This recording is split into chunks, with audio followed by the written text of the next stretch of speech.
vais donc vous parler de la situation en Grèce. Et à l'instant, notre clown préféré a dit « ohi ». Alors vous n'avez peut-être pas fait bien attention, mais « ohi » en grec, ça veut dire « non ».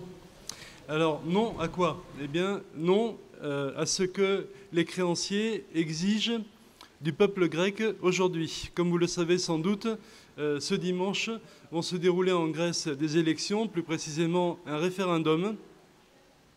Et je voudrais commencer ma brève intervention en vous parlant un tout petit peu de ce référendum. La question qui est posée aux Grecs est une question très simple.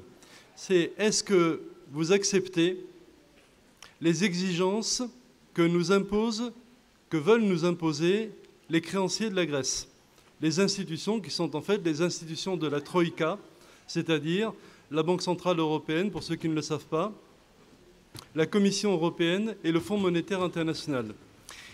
Ces exigences consistent en fait en quelque chose qui est très simple dans son principe, c'est la prolongation d'un projet politique qui a mis véritablement la Grèce à genoux. Depuis 2008-2009, ce pays a subi un nombre d'attaques contre la société civile, contre son économie, incalculable. Le taux de pauvreté en Grèce aujourd'hui dépasse le tiers de la population. Aujourd'hui, les jeunes sont à plus de 60% au chômage. La population active grecque au chômage est de 27%. Le pays est véritablement ruiné. Et si vous allez faire un tour dans les rues d'Athènes, dans les rues des grandes villes, si vous allez malheureusement dans un hôpital, eh bien vous verrez que le terme de crise humanitaire n'est en rien un terme exagéré. Eh bien plutôt que de tourner le dos à cette politique, plutôt que de considérer que cette politique a échoué évidemment sur le plan social, entraînant une catastrophe humanitaire, plutôt que de considérer que cette politique a produit des résultats catastrophiques sur le plan économique, puisque le produit intérieur brut de la Grèce a reculé de plus de 25% depuis 2008-2009. Quant à la dette qui était le prétexte pour que cette mise en œuvre soit justifiée, soit légitimée, elle a littéralement explosé, puisqu'elle atteint aujourd'hui 175% du produit intérieur brut, alors qu'avant les mesures d'austérité, elle atteignait 110%. Donc la dette non seulement n'a pas reculé, mais la dette a explosé. Ce qui veut dire que cette politique est en tout point nocive. Elle est nocive sur le plan social, tout d'abord. Elle est nocive sur le plan économique, ensuite. Elle est nocive aussi sur le plan politique, puisque l'extrême droite grecque, j'en dirai peut-être un mot, n'a absolument pas disparu. N'imaginez pas que l'extrême droite grecque se soit volatilisée. Elle est aux aguets et elle n'attend qu'une chose. Elle attend en fait l'effondrement de ce gouvernement qui est un gouvernement de gauche radicale, un gouvernement démocratique. Donc, eh bien, au lieu de renoncer à l'ensemble de ces exigences, en s'étant aperçu que ces exigences conduisent le pays au désastre, eh bien, le Fonds monétaire international, la BCE, la Commission européenne insistent. Et ce qu'ils exigent de la part des Grecs aujourd'hui, c'est qu'ils augmentent sensiblement la TVA, la taxe sur les valeurs ajoutées, qui, comme on le sait, frappe principalement ceux qui consomment, c'est-à-dire, en fait, évidemment, les plus démunis. Donc, ils souhaitent absolument que le taux de TVA soit relevé. Ils souhaitent également que la TVA soit relevée dans le secteur touristique, ce, en pleine saison touristique. Donc, le programme qu'ils veulent imposer aux Grecs est un programme dont on sait qu'il est particulièrement nocif, mais qu'ils veulent absolument poursuivre. Ils veulent poursuivre également les coupes dans le régime des retraites. Ils veulent en particulier que les soutiens aux petites retraites soient supprimés. Ils veulent que le régime des retraites, qui est aujourd'hui déficitaire en raison en particulier du taux de chômage qui est très élevé, eh bien, ils veulent que ce régime de retraite soit à l'équilibre dans les 3 ans qui viennent. Ce qui veut dire, en d'autres termes, qu'il faudrait couper, encore une fois, de 20% dans la masse générale des retraites distribuées, alors que les retraites ont déjà baissé de 40% depuis 2008. Donc ils veulent absolument poursuivre ce programme. Et la question qui est posée au peuple grec, c'est acceptez-vous que ce programme continue? En échange de quoi, si le programme devait continuer, eh bien, les institutions dont je vous parle verseraient le reliquat d'aide que la Grèce doit recevoir depuis août 2014, qui est de 7 milliards d'euros. Non pas 7 milliards d'euros pour investir dans le pays ou pour consommer, pour soutenir la consommation, mais 7 milliards d'euros de manière à rembourser une sorte de dette qui est devenue une dette perpétuelle.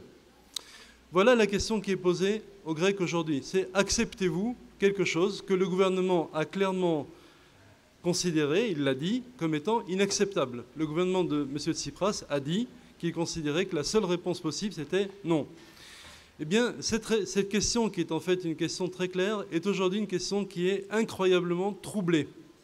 Elle est incroyablement troublée puisque tous les médias reformulent la question en Grèce, et je dis bien tous les médias en Grèce, sauf la chaîne publique grecque qui a été réouverte il y a très peu de temps, ERT, tous les médias en Grèce qui sont aux mains des puissances financières comme ils le sont évidemment en France, eh bien les médias font une campagne extrêmement active pour dire aux Grecs que la question n'est pas du tout celle qui est posée, la question est de savoir est-ce que la Grèce doit rester dans la zone euro ou pas.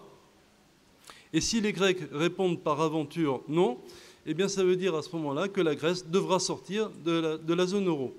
Donc il y a une manipulation, c'est ce que je vous demande de comprendre, de l'opinion publique aujourd'hui qui est absolument effrayante. Vous avez sans doute entendu des personnalités politiques européennes, je ne vais pas maintenant les citer, ou françaises, qui ont participé de cette œuvre de désinformation et de manipulation, et on présente véritablement le référendum comme étant un référendum pour ou contre l'Europe, alors que la question n'est pas pour ou contre l'Europe, la question est celle que j'indiquais tout à l'heure. Est-ce que vous acceptez ou non, est-ce que vous considérez comme étant acceptable la poursuite des logiques d'austérité telles que les créanciers de la Grèce prétendent vouloir les imposer au peuple grec? Voilà la question qui est posée, donc il faut bien avoir en tête cela. Et on peut penser que le scrutin va être évidemment extraordinairement tendu, il est très tendu. Et ce qui m'a beaucoup inquiété hier, je dois vous le dire, hein, je ne vois pas pourquoi je ne vous le dirai pas, c'est que le chef d'état-major de l'armée grecque est intervenu hier après-midi à la télévision, ce qui est quand même très grave, hein, le chef d'état-major de l'armée grecque est intervenu hier à la télévision pour dire qu'il appelait les citoyens grecs à voter oui. Donc, encore une fois, l'armée intervient dans le débat public. Et quand en Grèce, l'armée intervient dans le débat public, on sait comment ça peut commencer, mais on sait aussi comment ça peut continuer. Alors, derrière cette manipulation, derrière cette bataille d'opinion publique, eh bien, il y a toute une série de faits que je voudrais vous rappeler. Et je crois que tous les peuples européens doivent être attentifs, et en particulier en Espagne. Parce que les Espagnols, je le sais, suivent de très près ce qui se passe en Grèce. Ce que je voudrais vous dire, c'est que depuis que le gouvernement de gauche radicale a été donc porté au pouvoir, eh bien, il s'est opéré en Grèce un véritable coup d'État financier. Je crois qu'on ne peut pas l'appeler autrement. Et certains médias démocratiques en France l'ont désigné comme cela à juste titre. Dès le 4 février, le gouvernement donc a gagné les élections le 25 janvier. Dès le 4 février, la Banque centrale européenne a coupé le principal canal de financement des banques grecques pour mettre les banques grecques dans une situation de très grande difficulté. Donc, le 4 février, cela. Ne laissant aux banques grecques qu'un seul canal, qui est le canal qu'on appelle le canal des crédits d'urgence. Et ces crédits d'urgence que la Banque centrale européenne accorde pour le refinancement des banques grecques sont accordés à des prêts, à des taux d'intérêt qui sont extrêmement élevés. Il faut aussi le savoir. Ce qui veut dire qu'actuellement, la Banque centrale européenne gagne de l'argent sur la Grèce en prêtant à des taux d'intérêt qui sont des taux d'intérêt exorbitants. Comme si tout ceci ne suffisait pas, le 25 mars, et la date n'a sans doute pas été choisie au hasard. Ceux qui connaissent la Grèce ou qui sont grecs ici le savent. Le 25 mars, c'est le jour de la fête nationale en Grèce, parce que le 25 mars, pendant la Seconde Guerre mondiale, eh bien, les autorités politiques grecques de l'époque ont dit non, ils ont dit ohi. Les autorités politiques de l'époque en Grèce, pendant la Seconde Guerre mondiale, ont dit qu'elles refusaient le passage des troupes italiennes et allemandes sur leur territoire. ce qui a évidemment entraîné immédiatement des représailles très fortes de l'armée italienne, puis surtout de l'armée allemande. Donc les Grecs ont dit non le 25 mars, pendant la Seconde Guerre mondiale. Eh bien, le 25 mars, qui est le jour de la fête nationale grecque, la Banque centrale européenne a pris une seconde décision. Elle a dit aux banques grecques, nous vous interdisons d'acheter des bons du trésor grec. Parce que si vous achetez des bons du trésor grec, eh bien, comme le trésor grec est en état de faillite, vous allez dégrader votre structure de bilan et vous allez vous-même connaître des difficultés. Évidemment, le but de la manœuvre était que surtout les banques grecques n'achètent pas les bons du trésor, ne soutiennent pas en quelque sorte l'État pour provoquer la faillite de l'État grec. Donc vous voyez que depuis le 25 mars, depuis le 4 février, cette opération est une opération de strangulation financière. C'est le terme que j'ai employé dans un article. Et ceci n'est pas terminé puisque la Banque centrale européenne ne cesse d'attiser les peurs des Grecs en leur disant « le système bancaire va s'effondrer », sous-entendu, vous devriez vite retirer votre argent de vos comptes en banque. Et évidemment, comme les gens, eh bien, pour certaines personnes, et on peut le comprendre, sont inquiets, que font-ils?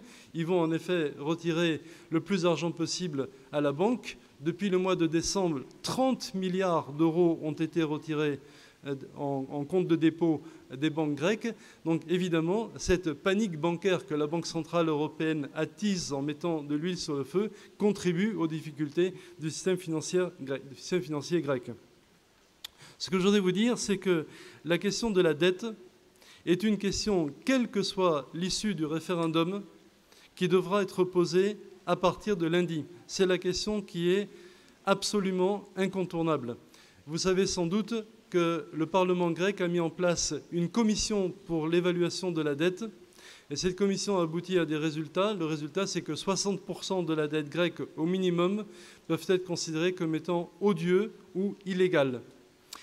Nous-mêmes, avec deux autres collègues, nous avons fait une proposition à la fois au gouvernement grec, au gouvernement français et au gouvernement allemand pour essayer de trouver une solution à cette question de la dette. Et cette proposition que nous faisons est une proposition qui consiste à transformer la dette en certificat d'investissement.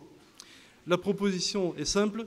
Plutôt que les prêteurs ne continuent de se considérer comme étant des prêteurs, des créanciers, eh bien qu'ils se considèrent donc comme étant des investisseurs, laissant la possibilité au peuple grec d'investir dans sa propre économie, de se développer. Et en effet, la meilleure façon pour un ménage, la meilleure façon pour un pays de pouvoir rembourser une partie de sa dette, c'est de connaître un développement économique. C'est par le développement économique qu'une partie de la dette peut être remboursée et pas par des manipulations financières. Alors je ne vais pas insister trop sur la proposition. Je sais que la plupart d'entre vous, vous appréciez beaucoup, et moi aussi, le Monde diplomatique. Si vous achetez le Monde diplomatique du mois de juillet, la proposition que nous faisons est expliquée dans les colonnes donc, du Monde diplomatique. Alors je voudrais terminer de manière à laisser mon camarade Podemos intervenir et laisser le temps après au débat de s'instaurer, en vous disant que, bien sûr, la question de la dette est une question qui est importante, qu'il va falloir commencer à résoudre sérieusement dès la semaine prochaine, alors que personne, depuis le mois de janvier, ne veut parler de la dette grecque. Mais derrière la dette grecque, il y a bien d'autres choses que la dette grecque. Le projet sur lequel Syriza a été élu, ce n'est pas simplement un projet de diminution de la dette. C'est beaucoup plus qu'un projet de diminution de la dette. Ce n'est pas non plus uniquement un projet contre l'austérité. C'est beaucoup plus qu'un projet contre l'austérité. C'est un projet d'une nouvelle société. C'est un projet d'une autre économie. Et ce projet-là est un projet central. C'est un projet pour la Grèce. Ce n'est pas uniquement un projet pour la Grèce, c'est un projet pour l'Europe entière. C'est un projet qui met au centre donc, de la pensée, de la réflexion, la démocratie. Et en ce sens, je ne suis pas étonné des réactions très vives qui ont eu lieu dans toute l'Europe par les politiciens qui disent « mais qu'est-ce que c'est que ces Grecs qui maintenant organisent un référendum ? Qu'est-ce que c'est que ce gouvernement qui veut donner la parole au peuple ?» Alors que ces gens sont habitués à décider entre eux, eh bien le gouvernement grec, plutôt que de prendre une décision tout seul, dit « eh bien voilà, vous nous dites vos exigences sont celles-là, eh bien on va donner la parole au peuple avec, évidemment, tout le danger que cela peut comporter, puisque la manipulation, je vous le disais, est très importante. Alors, je dirais juste un mot de ce projet de Syriza, et on en reparlera, si vous le souhaitez, pendant le débat. Le projet de Syriza, c'est un projet donc démocratique, c'est un projet social. Syriza n'est pas un parti qui veut étatiser l'économie, contrairement à ce qu'on a dit. C'est un parti, c'est un mouvement politique qui est issu des dispensaires sociaux, qui est issu des épiceries solidaires. C'est un mouvement politique qui est très proche de tout le mouvement coopératif et associatif. Ce n'est pas un parti classique qui va dire, eh bien, face à la défaillance du secteur privé, il faut développer l'étatisation de l'économie. Ce n'est pas ça. Il y a de la place en Grèce pour un secteur privé, pour le secteur public, mais aussi pour un secteur qui n'est ni privé ni public, mais qui est un secteur qu'on pourrait considérer en France comme étant autogéré, solidaire, peu importe la manière dont vous allez le nommer. Les activités productives en Grèce, c'est très important. Les activités productives en Grèce doivent être développées, l'agriculture doit être développée, les services doivent être développés, l'industrie doit être développée, non pas pour répondre à des objectifs de compétitivité et d'accès au marché extérieur, ce n'est pas ça l'objectif. C'est pour répondre aux besoins de la population grecque. Les besoins de la population grecque sont immenses. Ce sont des besoins en matière de nutrition, des besoins en matière de logement, des besoins en matière de santé, de médicaments, d'équipements hospitaliers. Le programme de Syriza est centré sur une réponse aux besoins de la population grecque et non pas sur des objectifs de compétitivité ou d'exportation. L'idée est bien celle-là. Et en même temps, le programme de Syriza est un programme de transition écologique, ça me paraît très important. Et la réflexion de Syriza consiste à raisonner sur la relation entre l'homme et la nature en considérant que la nature est un bien commun qu'il faut protéger. Vous voyez donc que le programme de Syriza est véritablement un programme radical, c'est un programme qui est solidaire et Syriza aura absolument besoin de votre soutien pour pouvoir réussir ce projet qui est, je crois, un projet qui dépasse les frontières de la Grèce. Je vous remercie.